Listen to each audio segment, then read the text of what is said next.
Welcome back, Honors. Welcome back to it. Welcome back to your Flip Classroom and our continuing discussion about World War II, right? Not only are we continuing the discussion that we talked about with World War II, we are also wrapping up your flipped classroom experience, right? This is your very last flip where we are going to finish up all the content that you need for your test. We're going to get after it. We're going to crush this stuff just like y'all are crushing stuff now, right? My G period, y'all are absolutely awesome. Y'all been killing it all year. Y'all blow me away. I look forward to seeing you all the time, right? But let's keep getting after it, right? Just like you're going to read chapter 8 and 9 going into this next test day, we are going to bang out this flip. We're going to try to keep it under 20 minutes, all right? Well, the big thing about it, though, is we left off in class talking about, of course, Hitler's little Instagram girl picture, right? His little entire thing where he was just like, oh, I felt adorable, might cute later, or might delete it later, right? So the big thing about it, though, is France has officially been knocked out of this war, right? Northern France has officially been taken over by the Nazis, and Southern France, Vichy France, has surrendered to the Nazis and actually going to be sympathizers with them. Some Vichy Frenchmen are actually even going to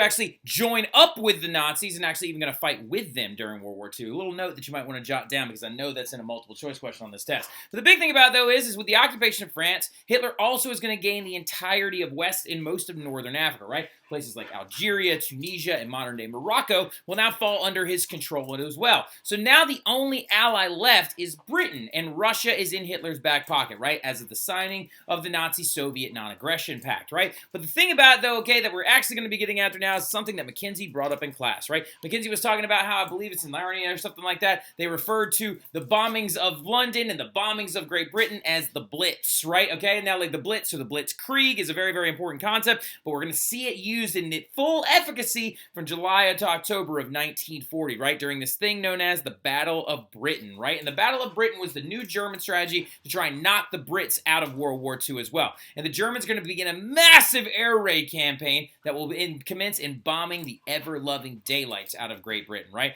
Targeting churches, monuments, factories, and things like that. And the reason why is because no one terrestrially invades Great Britain, right? If we're looking also at a map of Nazi occupation of Europe by this point, you have to understand that Hitler and his military and his allies from Italy have taken over nearly all of the entirety of Europe, okay? Look at that. That's nearly 80% of Europe has fallen under Nazi or Italian control by 1940, right? He swept through the entire continent, and now he just needs to knock Great Britain out of the game, and the Soviet Union, of course, has gone in with that non-aggression pact, right? Well, the thing about it is only a handful of times in history has anybody ever done a land invasion of Great Britain, right? And it is sure as heck not going to even keep going right now. Only a few times in history has anybody ever tried to do a direct invasion of Great Britain, right? And it's only worked out a handful of times, right? One time was when William of Orange was actually invited, of course, by the Dutch government and also in tandem with the British government during the Glorious Revolution, William of Normandy in 1066, and a handful of other times as well. But what the Germans are going to decide to do to try and knock the Brits out of World War II is this concept called the Battle of Britain, right? When they just bomb everything they can get their hands on. And notice really, really quickly, they are bombing mostly civilian targets, right? We're talking about libraries, churches, neighborhoods, schools, right? The Old Bailey right there, which is the center of their justice system, right? And that right there, of course, is a picture of an aerial view of one of those bombers sweeping over London, and that is the Thames River winding through London, right? Now, then Hitler is going to do something absolutely wild, okay? In 1940, though, we have to understand, though, the Battle of Great Britain, though, or the Battle of Britain, is also going to be really, really important because Churchill still stands on his own, right? He's like, we will not surrender, right? And Churchill refuses to surrender to the Nazi attacks and the blitzkriegs that are actually going on over top of London. And if Mackenzie didn't bring up the fact that it was Narnia, that was the book that we're referencing, if any of you actually go watch the Chronicles of Narnia film, the kids end up having to leave London because of the Battle of Britain and the blitzkrieg that's happening there. And then Hitler's going to pull a fast one and do something absolutely ridiculous, and he breaks the Nazi-Soviet non-aggression pact. And in 1940, he begins an invasion of the Soviet Union and a thing called Operation Barbarossa, right? Where he begins to sweep through Eastern Europe, taking over massive amounts of land and aggressively going after the Soviet Union. Now, the question herein lies, okay, this started in June of 1941, about a year after, okay? So June 1941, it's about 7 or 8 months after the Battle of Britain, kind of really hits its peak, right? Now, the thing about it, though, is this non-aggression pact gets broken, and a lot of different historians can't really figure out why. And a lot of it's just he felt that he had the advantage, he felt that he had the hostility. It was a very bold move and a stupid move at that. Even though his armies advanced very quickly throughout all of Eastern Europe and actually took over massive amounts of land that includes modern-day Belarus, Latvia, Estonia, Lithuania, and some areas like that, it doesn't underestimate, or it cannot be underestimated that this is a massive turning point in this war, right? And it's a turning point due to the fact where Hitler is going to go from winning to losing, right? Like now, and also notice the year right there, right? June of 1941, the Russians begin to get invaded, and within 6 months, December 7th, 1941, is when the U.S. finally enters this war after the attack on Pearl Harbor, right? Now, the question that some of you might be asking yourselves, though, is why did the Japanese choose to just all of a sudden all-out attack the United States? Now, it could have been due to a lot of different reasons, right? Historians have analyzed this from, like, very, very critical standpoints. One of them, we cut off oil reserves to Japan, and, like, that is actually going to prevent the spread, or, prevent the distribution of this very vital resource that the Japanese needed, right? And the Americans, since we saw their involvements in the Pacific, we actually cut them off, right? Second reason actually has to do with the fact that the Japanese Empire and the Japanese land holdings that they have actually been invading up to this point were getting very close to Hawaii, right? And so they felt that they could attack us at Pearl Harbor, where our entire Pacific fleet was anchored, right? And another really interesting thing about it is we also thought we were safe there. It's another reason why you could actually argue that Pearl Harbor was attacked on December 7th, 1941, because we thought our Pacific fleet was safe in the shallow waters of the harbor, right? And the thing that we need to understand about that, though, is they actually weren't, right? The Japanese actually, the Americans thought, and since the water was so shallow, bombs that were dropped would hit the bottom of the water before they actually hit the boats, right? But the Japanese actually dropped torpedoes from planes instead that were fitted with wooden fins to make it so they glided through the actual water and directly attacked a large amount of military installations. I know Graceland Gross and several of the other kids that have actually went on the the Rummel trip to Hawaii, not the Rummel trip, the band trip to Hawaii, saw the remains of this vessel right there, that is the USS Arizona, as it's sinking in the harbor, right? But now with the Americans involved, right, and with Hitler aggressively actually invading Russia, we now are getting involved in a war that we probably saw on the horizon anyway, right? Once Hitler begins to invade Russia, there was a pretty good guarantee that the Americans were going to get involved at some point, right? It just was going to take something to tip the scales over. And that happens when the Japanese forces bomb Pearl Harbor, right? And this is, like I said, that right there is the furthest extent of Japanese control. Look how close the Hawaiian Islands were, right? But now you have to actually decide something. If you are America, where do you go after first? Do you go after Europe first, or do you go after the Pacific first, right? Do you go after there, or do you go after Japan first? Well, they adopted, or the Americans adopted, not they, but we, the Americans, adopted a Europe first strategy, right? We decided that we were going to go after Europe first from 1941 to 1945, and this would encompass the years that, like, the United States was in the war of, like, Second World War, right? So the thing about it, though, is this was a multi-pronged plan, right? So when the Americans got involved, step one was going to be to invade North Africa, right? Now, some of you are like, but Mr. Terry, I thought you said they went after Europe first, right? You're like, yes, I know that I said they went after Europe first, but you have to understand why they go after North Africa. It's so they can get to Europe, right? When you go back and look at that map and stuff like that, you can see all the area that Hitler had actually taken over. He had fortified several different areas. You can't go in through Spain because they're a neutral country and they also are just not involved in the war. You can't go in through northern France because he literally has embankments and huge amounts of troops dug into that entire area, right? So the Allies looked at the maps and said, well, look, North Africa is very, very sparse, right? And if we invade in these central areas right here, then we can actually push the Nazi forces and the Italian forces all the way back through North Africa and into Tunisia, right? And Tunisia, this country located right here, which is one, fun fact, where they actually filmed the very first Star Wars film, and then also is a very, very, close, or a landscape and a country that's very close to Italy, right? Underneath this little brick right there is the Isle of Sicily right there, okay? And the Isle of Sicily is Italy, right? And so if we can push those Nazi and Italian forces all the way back up into Italy, you might be able to just keep pushing them further and further north. And for those of y'all who haven't looked at a map of Europe lately, if you got Italy right here, Germany is right above it, right? And the goal is to get to Germany as fast as possible and to end this war, right? And when we actually landed our forces in North Africa, they didn't meet a ton of resistance because the area is so large, right? But they did actually end up going into several different large engagements against the Nazi-like leaders. And also there was this very, very famous Nazi general who was actually known as the Desert Fox, or Erwin Rommel was his name, that actually led the Nazi forces in North Africa, right? Now, the second part of this step one, though, is that the Americans had to rely on something happening. Now, you could argue this all day long with me especially, or other history teachers and other historians as well. A lot of people can't decide who is more not at fault, who is more to give credit to for winning World War II, right? And for the longest time, you probably have always learned that the Americans are given the credit for winning World War II, tipping the scales and eventually knocking out Nazi forces and fascist forces in Europe, right? If you were to ask me, though, Mr. Terry, I would say the Soviets are almost more to give credit to for winning World War II, right? For one key reason here. The Soviets had one job in this first thing. They had one job, and they did it, and they did it well, right? And that job was to hold the Germans off, to not surrender to the Germans, and to not surrender 3 key cities, right? 3 key cities that if they fell to the Germans, they would have been able to take over the Soviet Union and use their industrial capacity and also all of their goods and their food reserves to then direct their forces down into Italy and repel the American forces, right? And those 3 cities that the Russians actually had attacked or were attacked by the Nazis at for 3 straight years, leading to the death of 26 million Soviet citizens, is Stalingrad, Leningrad, and one that I don't have on this list right here, Moscow, right? Those 3 places were relentlessly bombarded and attacked by the Nazi forces for 3 separate years. Like, y'all, look how much city is left right there, right? It's next to nothing. That right there is a Soviet sniper waving a communist flag in the face of retreating Nazis. That right there is a playground with a burning building in the background. And the thing about it, though, is, y'all, they blitzkrieg attacked these 3 key Russian cities, but the Russians refused to surrender. And to give you an example of their refusal to surrender, I have on there a little bullet point that says rats and wallpaper, right? Why do I have rats and wallpaper on there? Because there was accounts of Russian citizens eating a soup made out of rats and wallpaper so as not to surrender or starve to death while the Nazis were attacking for 3 whole years, right? They just refused to surrender.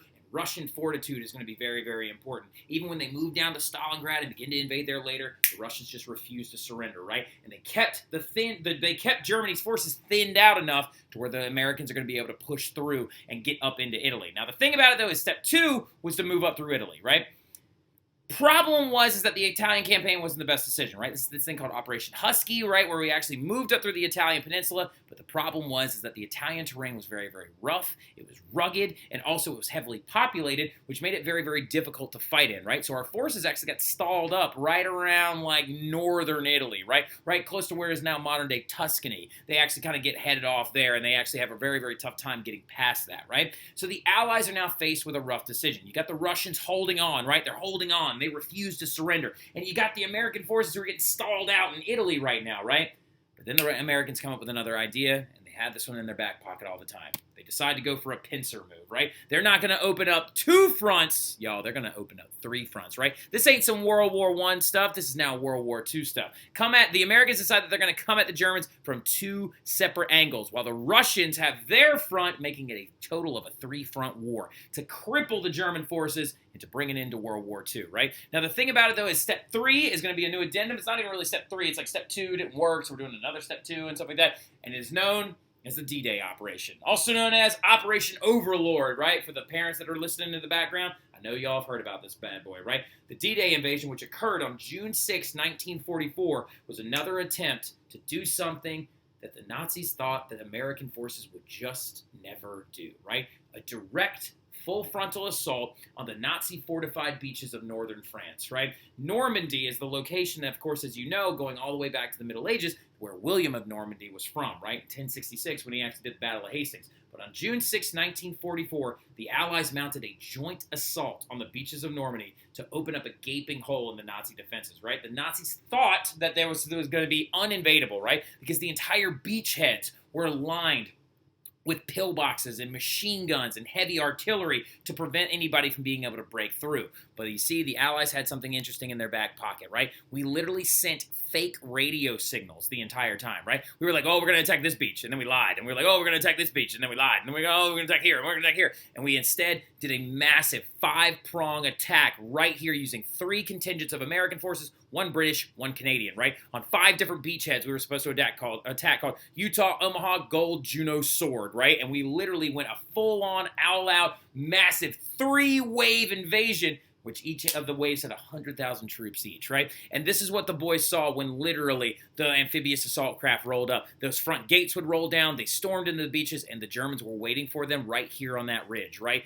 The numbers of casualties that were happening at the D-Day, at the D-Day invasion were massive, right? You're talking about thousands of casualties actually occurred. but the Allies brought so much force that they would be unstoppable. Like, yo, look at this. We didn't bring some people, they brought a lot of people, right? And so they end up breaking through at D-Day, and they end up pushing into France, right? And within, y'all, look at this date, right? June 6th, 1944 to August of 1944, within 2 months, the Allies liberated France, right? They liberated France, and now the French are back in this war again, right? They are back in it, and look at these French citizens parading down the Champs-Elysees in front of the Arc de Triomphe because the Americans and the Brits have actually liberated them from Nazi control, right? And now, since we're actually pushing this way into France, and now up through Italy, and the Russians have held them off and actually are now beginning to push back because the Nazis can't hold off the Russians anymore, we're seeing the Nazi territory shrink further and further and further, right? And there was at one point a very huge battle known as the Battle of the Bulge, which actually went down from December to January 1945, where for a moment it looked like all hope might be lost because they literally had to fight in one of the worst winters that Europe had seen in generations, right? As the Allies end up pushing the Germans back, a standoff happened in this place called the Ardennes Forest, right? And the Ardennes Forest is actually in northern, it's actually in northern, where we call it? Like southern Belgium, northern Germany, right? And the Ardennes Forest is in the middle of a very extremely grueling winter that cost the lives of many American soldiers and then also caused environmental conditions that were absolutely awful, right? They fought in this type of snow, right? Apparently the fog was so bad they could barely see, right? They had no idea where they were shooting or where they were going. And the thing that you have to understand as well is the reason why it's called the Battle of the Bulge is because look at the lines, right? There are the Nazi forces right there. Here's the Canadians, the Brits, and the Americans. Look at the front line, right? It bulged out really, really aggressively. Hence why it was called the Battle of the Bulge, right? And an entire group of American soldiers right here, I think it's the airborne like division, was actually like literally stranded there and was surrounded within everything, and they literally had no idea where to even go. But what ends up happening though is the Americans endure, right, along with the British and the Canadian forces, and they begin to push the military back. And now, y'all, after the Battle of the Bulge, they get into Germany, right? And then the cowards took the coward's way out, right? Mussolini and Hitler would not live to see the end of 1945, right? Because what ends up happening is by the spring of 1945, after the Battle of the Bulge, the Americans have now pushed through, right? And the Russians are now pushing into Berlin, right? And they are getting dangerously close to where Hitler is in a bunker, right? And then also as we're moving up through Italy, the Italians actually switch sides and they kill and shoot Benito Mussolini, right? Benito Mussolini was actually killed and shot by his own people and then hung upside down from a gas station and then beaten with a bunch of sticks like a piñata. So like now, they then actually also cut off his head and like ran through the streets of Italy with it and stuff like that. Like it's a big like Olympic torch, you could call it, okay? But Benito Mussolini ends up getting shot and killed by his own people and the Italians surrender, right? And then another thing happens, okay, as some of you already know, Hitler commits suicide in a bunker, right? In a bunker underground where he had just gotten married, right? Interesting little thing that happens here, right? Is that literally Hitler got married to this woman named Eva Braun, right? Was married for like about a day, right? Give or take. And then he actually committed suicide along with them as well. They took cyanide capsules and then he shot himself, right? But yeah, so he ends up actually committing suicide in that bunker. And then at that moment, in this crowded, disgusting bunker, after they pull his dead body out and the Nazis actually burn it in a ditch, we now result in what is known as VE Day, right? May 8th, 1945 is going to be VE Day when the Nazis completely surrender and the European theater is taken over by the Americans, right? And then going forward, we now have to actually turn towards another theater, right? It wasn't just the European theater. There's also the Pacific Theater as well, right? And the Pacific Theater, of course, is the area that Japan has taken over, okay? Now, the massive, massive air raid campaign that's going to actually originally happen like against the Japanese in the Pacific Theater is going to take place in a lot of really, really big battles, including Guadalcanal, the Solomon Islands, the Battle of Midway, right? But then we actually began to adopt, though, an idea, right? Because we realized that the air raid campaigns weren't going to be the end-all, be-all. We had to come up with a new strategy to be able to attack the Pacific Theater, highly different from that of the European Theater. And they adopted an idea known as island hopping, right? And so going from our base areas in Pearl Harbor and also as well as in the Hawaiian Islands, we decided to take over individual islands. And literally every time we take over an island, we go from here, hop to the next one, hop to the next one, hop to the next one, hop to the next one. And they literally would go from one island to the next, ridding it of Japanese forces and pushing the Japanese back in towards Japan, right? And then this right here is actually from a very famous battle known as the Battle of Iwo Jima. This is a picture right here that's actually from the Battle of Okinawa, right? And we literally island hop campaigned all the way back to Japan. But then came a question. What is being noticed by military intelligence by this point during the war is that Japan has adopted a very, very aggressive strategy, right? They also have this mentality where they refuse to surrender. So at the time, right, what is going to end up happening is one of the most controversial decisions is made to that question right there. Do you invade Japan directly, right? Do you lose the lives of hundreds of, like possibly thousands of American soldiers as you're directly trying to attack Japan? Or do you drop this weapon on them that you have recently made during the Manhattan Project, okay? Because during the war itself, there was a secret campaign led by several different American scientists to try and create a device that could actually be used in the war, and what it was known as the nuclear bomb, right? And this guy right here was the head of the Los Alamos Project and the Manhattan Project that actually created it. His name is J. Robert Oppenheimer, right? Of course, the very famous big movie that swept the Oscars this past year was all about him and all about this entire idea, right?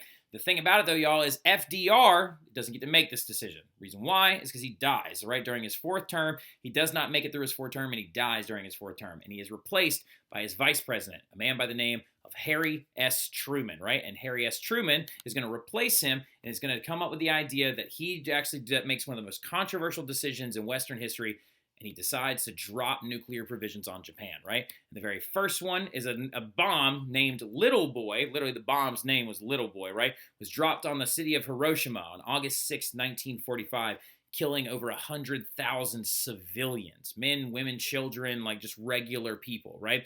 And then when the Japanese still refused to surrender after August 6, 1944, or 1945, they dropped another bomb, right, called Fat Man on another city called Nagasaki on August 9th, 1945, killing over 100,000 more civilians. We believe that the death toll was over 200,000 civilians in Japan, but what would happen is by September 2nd, after multiple different threats and the possibility of using another third weapon, the Japanese finally surrender on September 2nd, 1945. But this right here is still one of the most controversial decisions in history because you dropped it on civilians, right? And then also you're talking about a military invasion. Yes, would have incurred losses of American lives, but it is still considered to this day an extremely controversial decision. And they actually discuss it a lot in the book that's about Oppenheimer that the film is based off of, known as American Prometheus, if any of y'all are looking for something to read over the summer, right? Now, going into it, though, World War II would claim massive amounts of lives, right? Overall, it is believed that World War II, after the invasion of Japan, or excuse me, after the dropping of the bombs on Japan, and after they finally surrendered, that it claimed the lives of anywhere from 85 to 100 million people, which is 3 to 5% of the world population at the time, and land on multiple continents was destroyed forever, and they honestly still are reeling from it in many different ways, right? But that right there, y'all, that is Western Civ, right? That is Honors Western Civ for the class of 2026, the Honors Kids. That is y'all's last flip, and I just want to take a moment to tell y'all I am so proud of y'all, right? I'm so proud of y'all. I'm blown away by this group. Y'all really stick out in my mind as kids that I will never be able to forget as a teacher, right? Y'all have impacted me in so many different ways, and I hope that I had the chance to impact you in as many ways as I could. But if y'all ever need anything at all next year, y'all know where to find me. Come see me. I'll be running around the library or something like that. I won't have a classroom, but you know you can always ask me for help. And I got y'all if y'all ever need anything at all, okay? Y'all have a good one. Read your book. Can't wait to talk to y'all about that. But I'll see y'all soon.